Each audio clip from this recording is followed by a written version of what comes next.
manzo Allah ramzi ne na kyakkyawan ɗabi'a, shine kamilin mutum, inda akwai wanda zaka ce mashi perfect a mutane, to shine perfect, sai dai ai kama a kwaikwaye shi, shine samfur wanda Allah ta'ala ya aje duk mu koya. walakum fi rasulillahi uswatun hasan, shine uswa, abinda za a gani a kwafa, ba za a taba wuce shi ba kuma za a taba daidai da shi,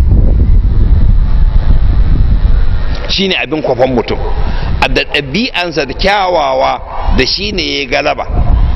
yana ma cewa cikin zatukansa, inna ma bu'istu lu'tammima makarimal akhlaq, an aiko ni ne don in cika kyawawan ɗabi'u, da kyakkyawan ɗabi'a manzo Allah ya galaba.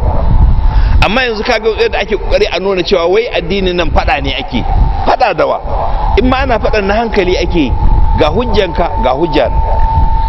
hatta wa'anda ahlul kitabi an ce ta'alau ila kalimatin sawa'in bainana wa bainakum, ahlul kitabi wanda aka ba su a taura da linjira aka ce ku zo akan abin da ya hada mu.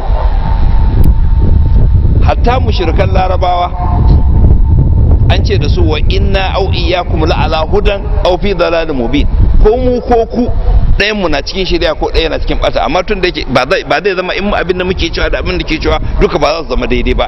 in namu daidai ne ku kuna bata, in naku ne daidai mu na bata, to mu zo mu duba, mu haɗu mu dudduba mu ga wanne ne daidai. wannan addini akan hankali ya ɗoro, akan hankali ne da ilimi, ba akan fada ba. na'am an yi fada, amma waye fada? al'ummar musulmi suka tada fada, an biyo su da fada ne, Allah ta'ala ya ba su nasara. dubi kwamin badar dakaru sun zo da fushi da kayan fada, suka gamu da mutane kalilan waɗanda suka fito ba da tsammanin za su yi fada ba, galiban su ma ba su da ko takobi, suna tafiya da kafa ba dawakan hawa. wayan suka zo da dawakai da kayan aiki da takubba da garkoyi da kibau da sauransu, aka suka nufe su da tunanin za su murkushe su. Allah ta'ala ya ba kalilan nasara.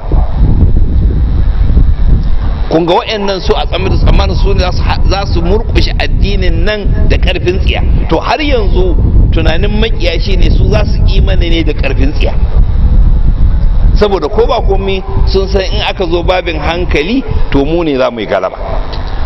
to suna tunanin to kar a sa hankali, yanzu a yi fada ne, a tsammanin su za su yi galaba da fada din, to ba za ku yi galaba da fada ba, don a ƙarshen al'amari hankali ke nasara.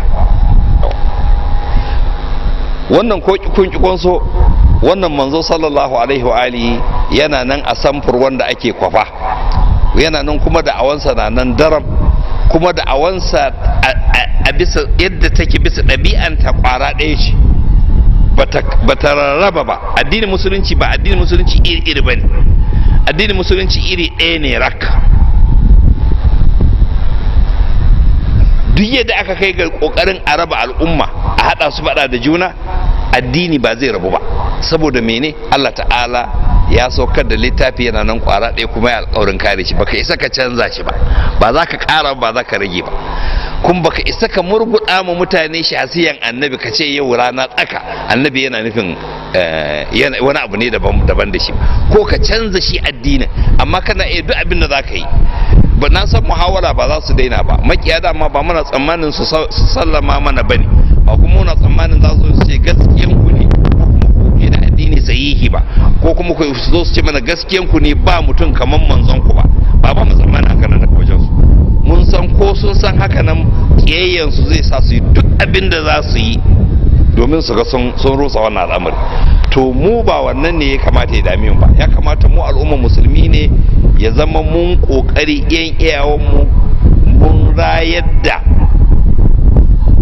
wannan addini da sunnan wannan manzo sallallahu alaihi wa alihi. wannan kuma za mu yi shi ne ta hanyar ɗabi'o'inmu, kyawawan ayyukanmu, ya zama wa'azinmu da halinmu da ayyukanmu ya fi wa'azinmu da zantukanmu.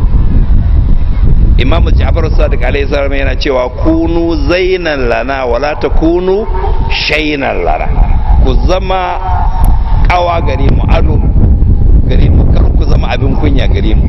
Da kyawawan ɗabi'o'i din na manzon rahama sallallahu alaihi wa alihi shine in muka dan fara a rayuwar mu za a ga mu a ga addini ko makiyaki dole